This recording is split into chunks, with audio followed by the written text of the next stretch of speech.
This podcast is meant for general health information and is not meant to override any medical advice. All questions will be screened and not contain any personal information. If you want a private consultation, contact us via positivechoice.org, or you can contact your provider directly. Thank you and enjoy the episode. Hello and welcome to the Positive Choice Wellness Podcast. My name is Melanie. I'm an exercise physiologist and nutritionist. And my name is Kimberly, and I'm a registered dietitian. And we have a very exciting guest here with us today. We have Kate Hardy, one of our fellow lifestyle educators here at Positive Choice. Yay! Welcome, welcome. Woo, woo, woo. Thank you. Yeah, she is an exercise physiologist, obviously a lifestyle educator. She has an NWHBC. Gosh, that's a mouthful. She's a health coach. And she's an adjunct professor at the Mesa College, which is super cool. Welcome. That is awesome. Thank you. Thanks for having me. Yes. I apparently have a mouthful of things to say. There's a lot of credentials there. This is awesome. So we've been trying to get Kate on the podcast for months and months and months. Yes. Like basically this entire year. So welcome finally to the show. So hype. I've been away. And this is our wonderful New Year's episode. So it's a New Year. So I should have said previous year because it's not this year anymore. It's next year. So we're in the new year. So super exciting. Hooray, hooray. I know. So to get started, I think it'd be nice. So Kimberly, what brings you some joy today? What brings me some joy today? I had a really good conversation with one of my friends from high school who's moved to a different state. So, you know, like life happens. You don't talk all that often. And I had a really lovely conversation with her recently, just catching up. So Aww. That was fun. Brought me joy. Oh, I love that. Kate, what brings you joy today? I just heard that a good friend is pregnant and is going to have a baby soon. And that makes me feel so happy for her. That just is really great news. Aww. That is super sweet. Super Very sweet. Melanie, what about you? So what brings me joy? Well, I would say what brings me joy is I have decreased my time swimming. So I'm able to hold a much faster pace when I'm swimming now, which I'm very excited about because I am a generally non-competitive person. So I'm competing with myself to just be a little better. And it's very exciting. So I was really like, pat, good job. I did great. That's awesome. That does feel good. Way to go. Those improvements are just brilliant. They just make you feel so accomplished. And so then true. It's like, and now I have to swim harder. But, I know. But it is what it is. Yeah. Well, unfortunately, we're not talking about swimming today as much as I'd love to. But instead, we're actually going to be talking about sleep. And this is not our first time talking about sleep on the podcast, actually. It's the second time. But what's really exciting is one meeting we had a while back, Kate did a presentation on sleep. And everyone in the room was just like mouth agape staring at this presentation. So if you weren't sure how our response was, everyone was fascinated, by the way. It was amazing. Yeah. It was super fascinating. Well, and thank so you. We've been just like chomping at the bit to get her on this podcast so everyone can hear this awesome amount of information she's about to dump on us. So let's talk sleep. Okay. Well, let's do. I think it's a really important subject that's greatly underappreciated because about a third of adults in developed countries get less than the recommended 7 to 9 hours of sleep each night. Ooh, and about 20%, about 20% of the adults in the United States get less than 6 hours a night.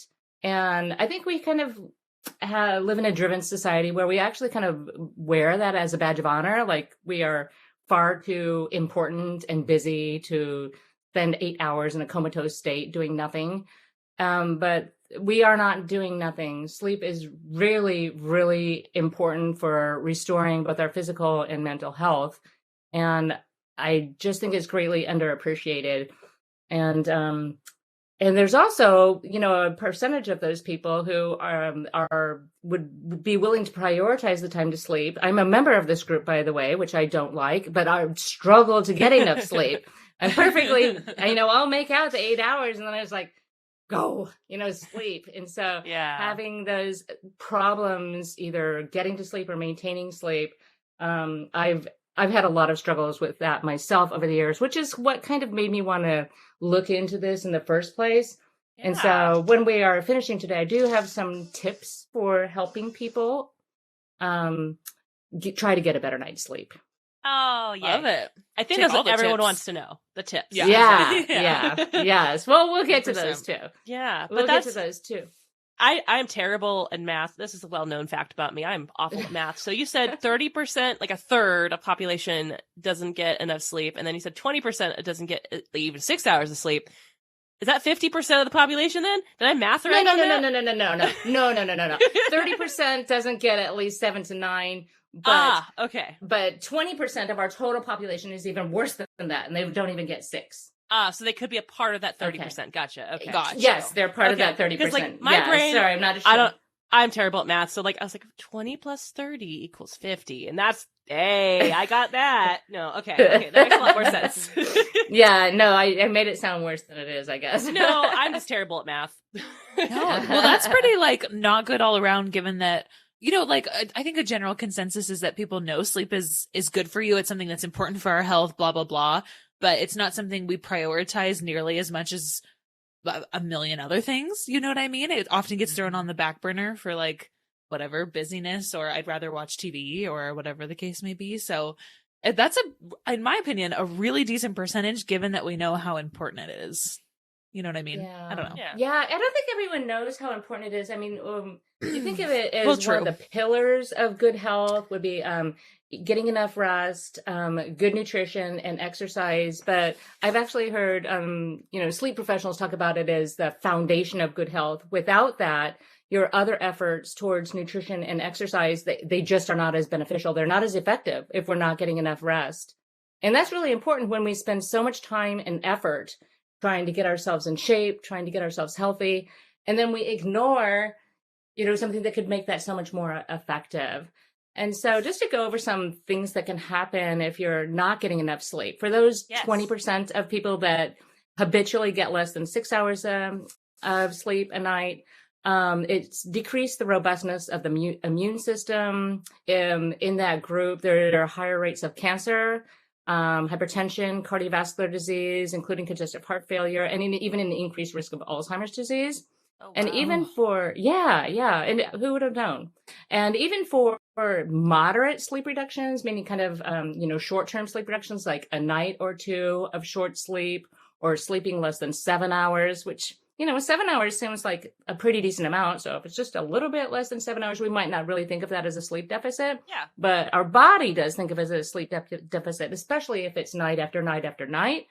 And we say increased blood pressure and blood sugar, at least transiently, if it's short term. And these numbers are taken from, young, healthy, fit populations.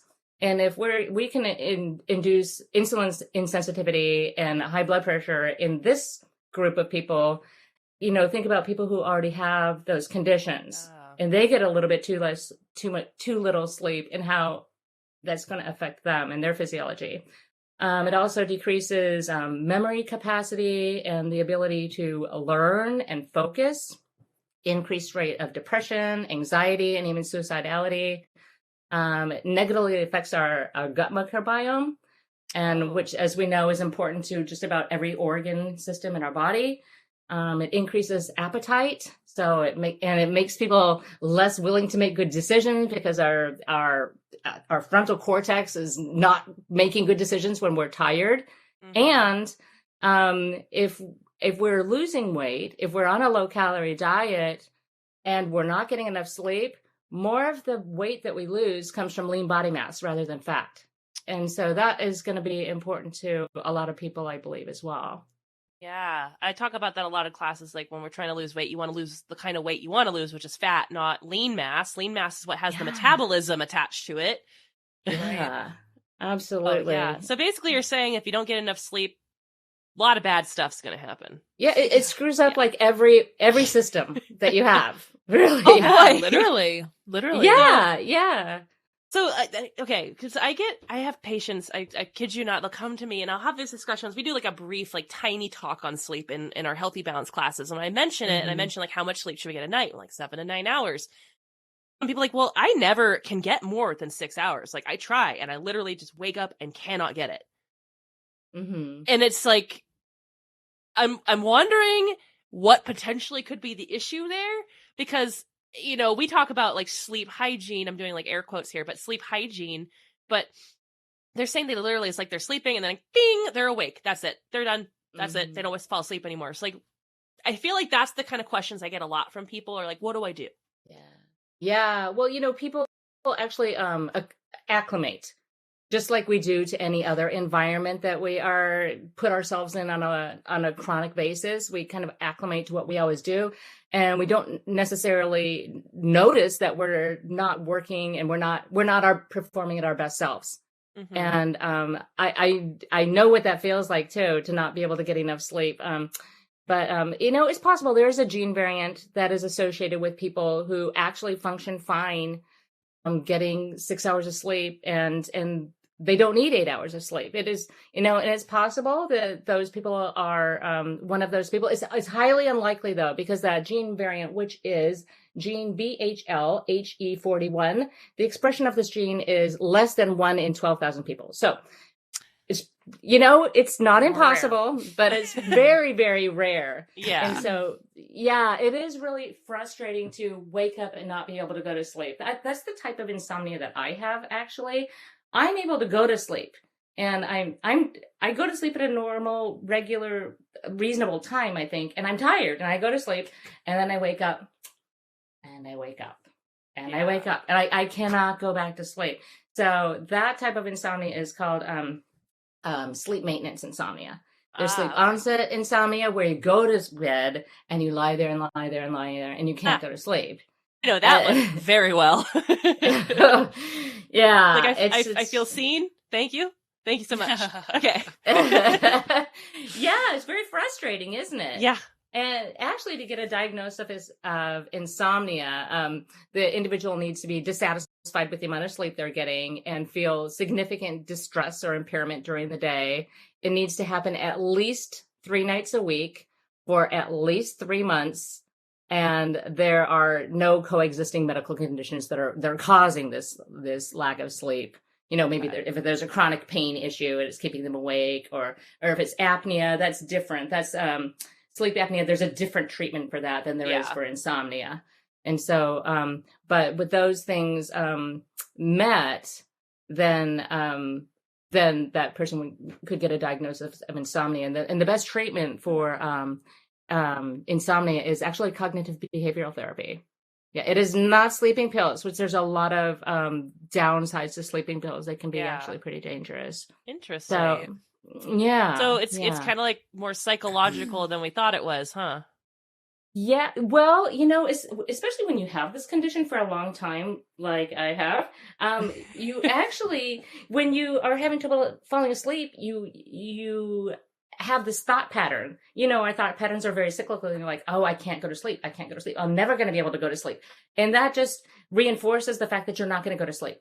And so the cognitive behavioral therapy is to challenge those assumptions. Gotcha. And there's more to it than that we can talk about if you'd like. But well, that's just fascinating. Wanted to do that. I mean, also made me feel a little better. I'm like, okay, I'm not struggling 3 nights a week. We're good. So thank you. I'm okay. We're good. But I mean, that just brings me, I guess, to the question of like, you know, because I talked about like sleep hygiene briefly, and I'm sure everyone's like, what? And of course, we mention it in our other podcast we did many moons ago, which is, you know, how we set ourselves up to like fall asleep more effectively and the little routines that we establish before bed. But one thing you mentioned that I actually have been teaching my classes about a little bit, because I thought it was fascinating, was the circadian rhythm element of sleep. And you were talking about the larks versus the night owls versus everyone who's like kind of in the middle. And like, I want to hear more about that, because like, I know that I just said it, but like, I want you to explain it, because when you're talking about it, I was like, I'm normal. This is great. Seriously. It is nice to feel like a normie once in a while, isn't it? Yeah. Yeah. Our desire to sleep is actually driven by 2 drives. One is called the circadian cycle, and the other is called the sleep drive. And they work independently. And if we're lucky, they work together. Not everybody is lucky, but if we're lucky, they work together, and those people tend to be very fortunate and get very good sleep. But the circadian cycle is largely, it's innate. It's something that, is very difficult to change. You can't wish yourself to someone. You might find that you go to bed way too late and you can't function well early in the morning. Say, I'll just go to bed earlier. And you can't do that. Your circadian rhythms, you can adjust your circadian rhythms to some degree, but it's difficult, and it's really difficult to change yourself from a night owl to a lark. It's just really difficult. But the circadian rhythms, let me talk to them about them a little bit too. And they drive our sleep-wake cycle, as well as our desire to eat and drink. And it regulates our body temperature and our metabolic rate. And it's actually driven by your exposure to light and dark. Okay. That was the part that I talked to my classes about. Yeah. That is really cool. I want you to explain this more. That was really neat information.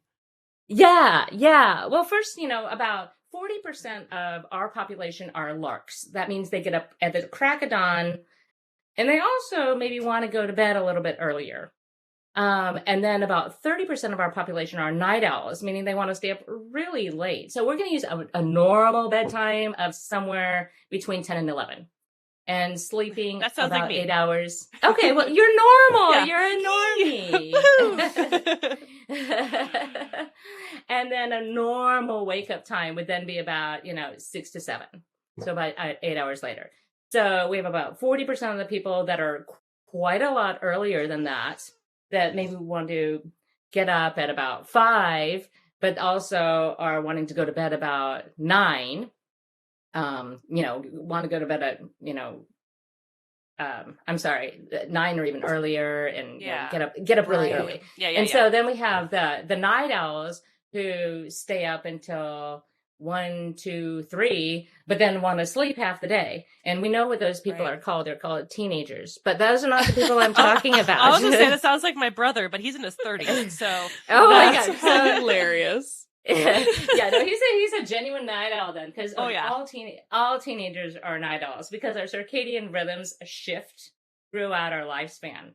So as when you're a little kids get tired earlier in night, and then and much to their parents' dismay, may get up earlier than the parents would like also. And then, the circadian rhythms kind of shift to the right gradually as the person ages.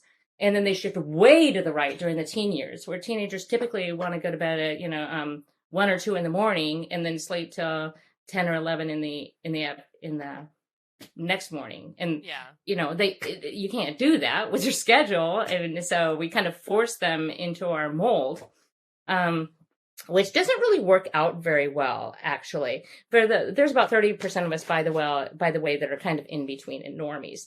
But the expectation for owls, who teens I'm going to put in this situation too, is really quite unfair, because they're expected to get up early just like everybody else.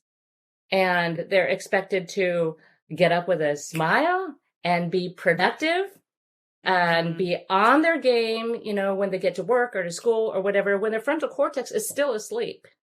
And so they really actually cannot be on their game at that time of the morning. And then it's also unfair on the other end. So, school or work or whatever ends, and they're in the height of their energy and creative time, where they can really be, acquiring information or be really productive. But everyone's done. Yeah. And so then they might try to go to bed earlier so that they can get more rest. And you can go to bed earlier. That doesn't mean you're going to go to sleep any earlier. And yeah. And so parents back to my days as a teenager, and I know for a fact I was up till 2 a.m. most nights, and then I would still get up at 6 a.m. to get on the bus to go to school. Yeah, that's brutal. That's horrifying. Yeah. I was very sleep deprived as a teenager. I know that for a fact. I think back, I remember morning practices. I remember doing all this stuff, and I would be up till 2 a.m. And I was like, let's go. I functioned off of very little sleep. Yeah, it's crazy how people do that. I don't know how I did it. But I also started drinking coffee at 14. That could have been part of it. Who knows? Oh, Lord almighty. Yeah. I was a healthy kid. Hey. Yeah, well, it is definitely tough for owls because, if they're, then they can't go to sleep earlier. So they're chronically sleep deprived. So they start Monday and now they've only gotten, they went to bed at normal time, got up too early. And then the next day they're chronically not getting enough sleep. And so if you're chronically sleep deprived, you just don't do as well as somebody who gets enough rest. So ways that you can actually shift your circadian rhythm, because you can a little bit, but it takes a while, and the shift isn't going to be hours and hours and hours. But some people want to shift their bedtime to be later. For instance, older people, often their circadian rhythms continue to shift earlier and earlier and earlier as individuals get older. So they're like, oh, for heaven's sakes, I can't even stay up for the senior meal. I'd like to be able to go to bed a little bit later. They want to go out and socialize and do stuff, but they're too tired, falling asleep in the chair when they go to the movie. And so the way to do that is if you go outside in the morning, which, it's good to go outside in the morning. And a lot of older people like to exercise in the morning too.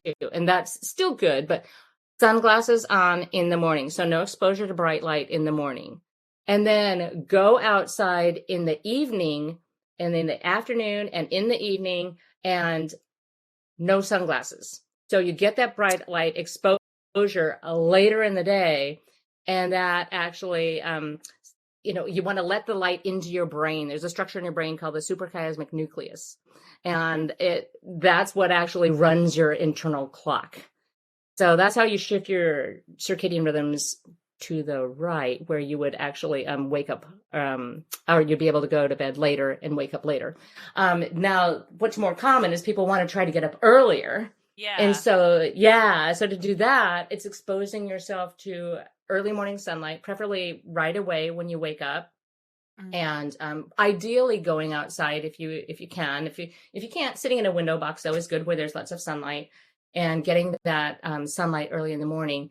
And then if you're out later in the day, sunglasses on. Early in the day, no sunglasses. Later in the day, sunglasses on. So that can help. Like I said, it's not going to make a lark into an owl or vice versa, but it can help move someone toward in that direction.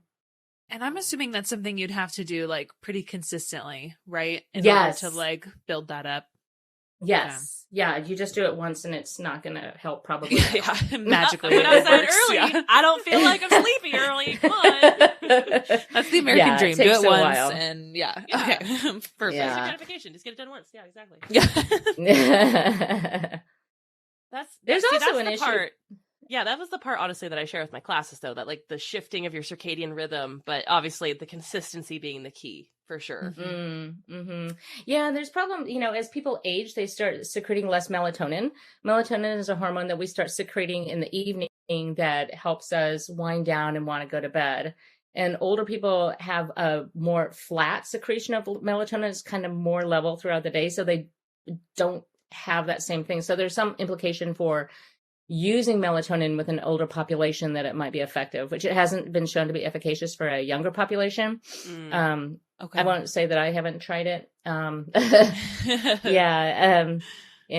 Tried lots of things in desperation to get enough sleep, but I will tell your listeners my 12 healthy tips at the end of the podcast. So you guys got to stay tuned until the end, listeners. Yes. We're luring them in. Now, another thing that, I've known this a little bit, not obviously probably to the extent that you do, but obviously I've heard that like lack of sleep does suppress the immune system, which you kind of stated a little earlier.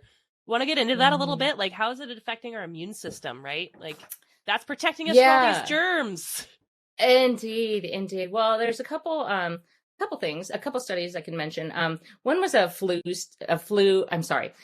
cold virus study. And you guys have probably heard of this study done in different ways, where they have healthy volunteers and they shoot a cold virus into their nose. Have you guys ever heard this? Okay. Yeah, this is done in a number of different ways. And okay. Yeah. Well, anyway. Actually, I don't think I've heard of it either. Oh, really? Oh, really? Yeah. I don't know who would sign up for this, but people do. If you pay people enough, they'll do just about anything. I would have paid me enough, probably. Yeah, I get it.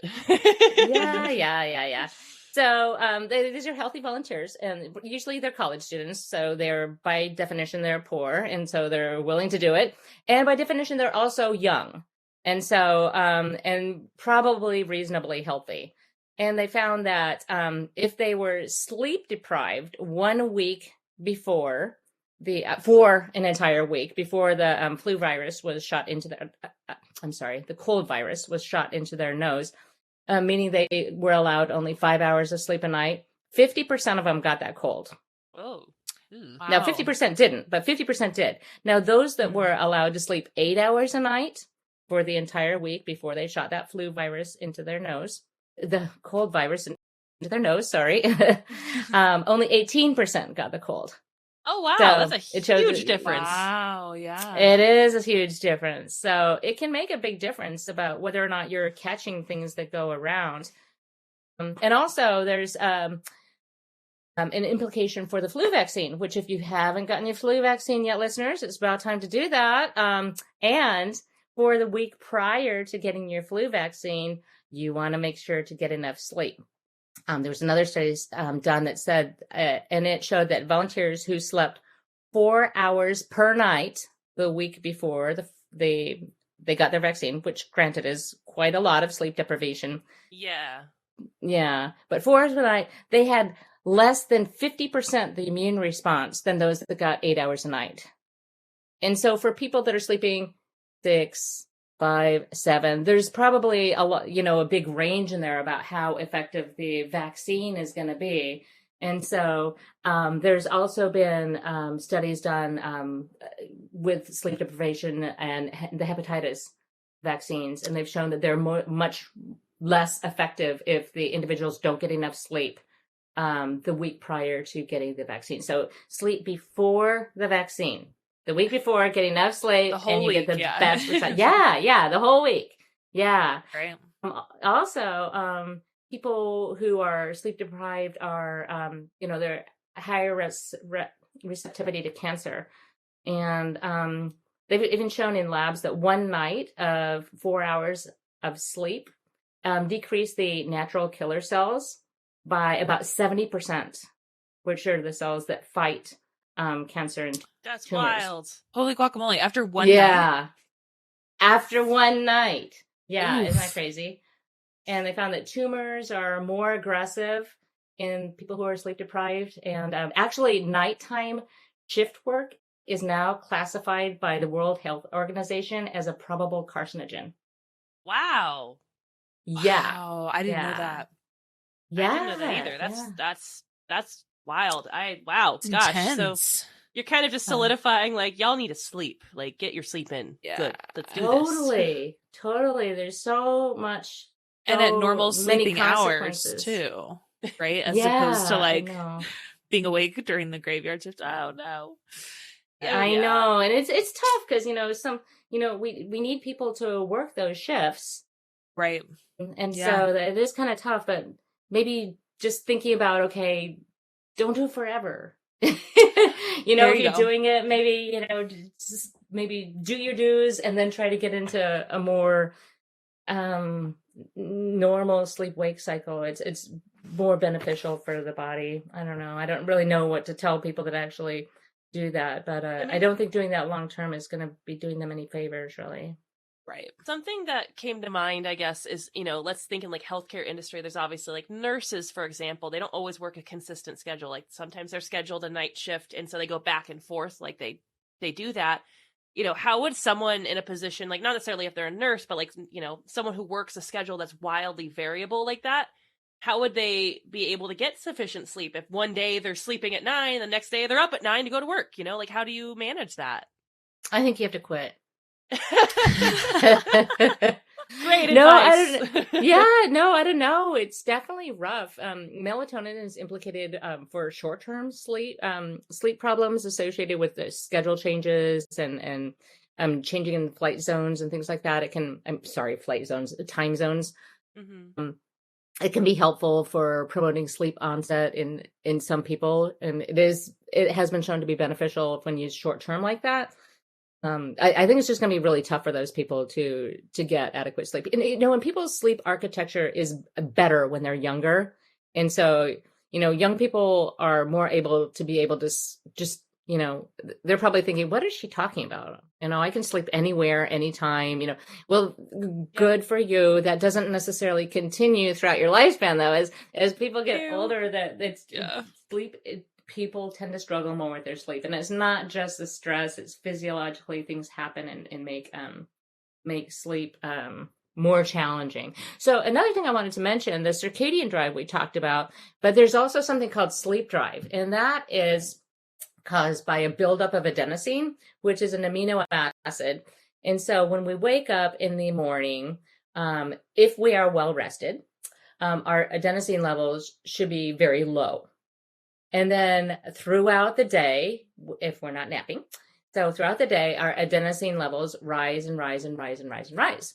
And so as they get higher, that promotes our onset of fatigue and wanting to sleep. And so if you are lucky, your circadian cycle coexists with your adenosine cycle, and so that your sleep drive is high and your circadian rhythms are falling, and you're getting sleepy at a normal time and you're able to sleep. Now, like I said, that doesn't always work. It doesn't work for the night owl for sure, Yeah. And so now, and that is where caffeine comes in, because when people consume caffeine, so if you have had a great night's sleep, you're likely to wake up really refreshed. And if not, where do you go first? That cup of coffee. I know where I go. That's right. Yeah, it's my favorite appliance in the house. Well, the reason that is so effective, right away, as soon as you start drinking something, it feels like the effects are almost immediate. And it's because caffeine interacts with the adenosine receptors. It blocks them. And so the adenosine might still be there, but they're not binding with the receptor. And if the adenosine doesn't bind with the receptor, we can have all the adenosine build up in the world, but we don't feel it. We don't feel it. And so that fatigue is just gone. And so, during the day, later in the day, especially if you're someone who has trouble with sleep, it's really advisable not to drink caffeine later in the day, because it takes about 8 or more hours for caffeine to completely get out of your system. It kind of depends on the person, how fast you metabolize the caffeine. I totally get that. Yeah. Yeah. I'm one of those people, if I drink caffeine after 3, bye-bye sleep. I ain't sleeping. Yeah, it's blocked those receptors, and the adenosine is not binding, and you are not tired. Yep. I've been there many a time. It took me a long time when I realized that. I was drinking like diet soda when I was in college. It wasn't caffeine free, and I was doing it with dinner. And then every night I'm like, why am I not tired? I'm not tired. It took me like 3 months to finally figure it out, like why I wasn't tired. So that was awful. Yeah. Yeah. Where I went to college, the water in that town it was horrible. It smelled and tasted horrible. And so you didn't want to drink the water, and it was a long time ago, before there was really bottled water that was as available as it is now. I mean, you didn't here, you see it everywhere now, but you didn't back then. And so we would drink soda and diet soda all the time. That anything else, like the big huge cup of like Diet Pepsi. Yeah. So yeah, of course, at night. Nobody's sleeping. No. In addition to the fact that we're young and our circadian rhythms are all like screwed up, we're drinking all this caffeine. So anyway. Yeah, it definitely plays a role. Yeah. Well, for all of our caffeine addicts out there, we're about to, make you sad. So because we're starting to get to that time, I want to hear about your 12 tips, your advice for how we could sleep better. Okay. The most important tip is sleep on a regular schedule. It means go to bed at the same time every night and wake up at the same time every morning. Even in the weekends, whether you're working, you're not working, stick to a schedule. If you're only going to do one thing, that is the most important thing. Yeah. I would have to agree with that. We're creatures of habit, and we like routines and schedules in every other element of our life. Why not with sleep? Mm-hmm. Yeah, it helps to set your circadian rhythms to, over time, that does help to reset your circadian rhythms. And so, a lot of times, if you have to get up really early during the week, and you just, you want to sleep in and try and catch up during the weekend. If you struggle with sleep, you don't want to do that because it kind of destroys your sleep drive and it doesn't let your circadian rhythms kind of shift where they need to go. Another thing is exercise is awesome during the day, but try and avoid it within 2 to 3 hours of bedtime because of the impact that it has on body temperature. So in order to fall asleep, your body temperature actually needs to fall like 2 to 3 degrees Fahrenheit. Isn't that amazing? I think it's super cool. Well, yeah, it's not when your house isn't super cool, though. No, never. It's because it's really hard to cool down. But anyway, sleeping in a cool environment and having your body be able to cool off. So if you're exercising too close to sleep time, if it's vigorous. Yeah. So if it's long and hard, you're elevating your body temperature. It would be something you want to avoid. If you're doing something like yoga or even swimming, where you were mentioning swimming earlier, your body temperature doesn't elevate as much as it does during land exercise. That would probably not have as much of an impact. But anyway, we want to avoid getting our body temperature elevated close to bedtime. Avoid caffeine. Yeah. Ideally, within 8 hours of bedtime. Mm-hmm. And avoid nicotine too. Smokers have a hard time of it because nicotine is, of course, a stimulant. Yeah. And so if they avoid that stimulant later in the afternoon and the evening, then they have the withdrawals, which is also going to give them trouble sleeping. So I hate to say it, but the best thing is to bite the bullet and get the help that you need, of course, to quit, because the help is there. Speak with your doctor if you need help with smoking cessation. Alcohol is another thing. A lot of people will try and put themselves to bed with a cocktail or two. And although it does promote, and I have to say it makes a lot of sense. And I've resorted to that myself, from time to time, because it promotes, sleep onset. Mm-hmm. And, okay, but sleep and sedation are not the same thing. The brain waves that you see are actually different. And so it's not as restorative of sleeping. And when the alcohol wakes up, there's a stimulant effect, which makes the person wake up and not be able to go back to sleep.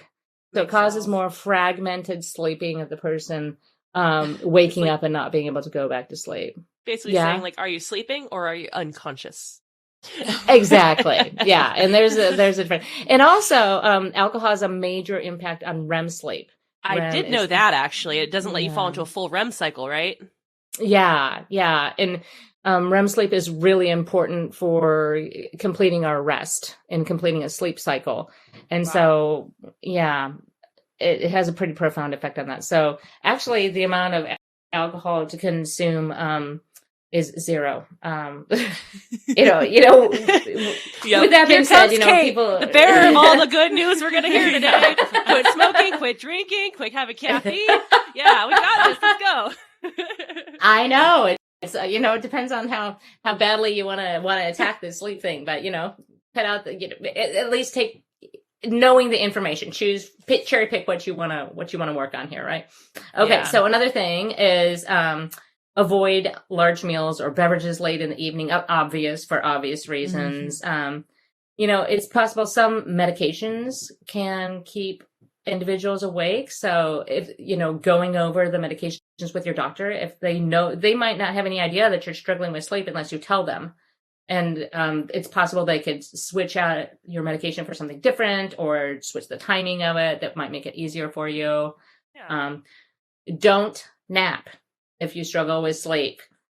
And that's tough because, First thing people want to do when they struggle with sleep. Like, I'll just take an afternoon nap. I'll just take a nap. Yeah. Mm-hmm. Yeah. And it sounds like it would make sense, but it destroys your sleep drive. The buildup of that adenosine then plummets, even with a short nap. And then you kind of destroy your ability to fall asleep at night. It also makes a lot of sense, too, because I cannot tell you how many people who hate napping. They're like, every time I wake up, it's just like, I don't know what day it is. I don't know what year it is. I feel like garbage. And you're like, they say napping is rejuvenating. And I've yet to hear that from pretty much anyone I've talked to who naps.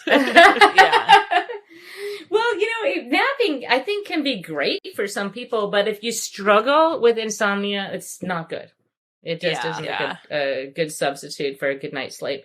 Let's see, what else? There is, take time to wind down before bed, just like you would if you were raising a child. If you have raised a child, then you are very well aware of the bedtime routine of, you brush teeth, you read a book, you take a bath, and you do the same thing in the same order. And then the child starts to realize, okay, now it's time to bed. Well, so does the adult starts to realize, okay, I'm going to bed soon.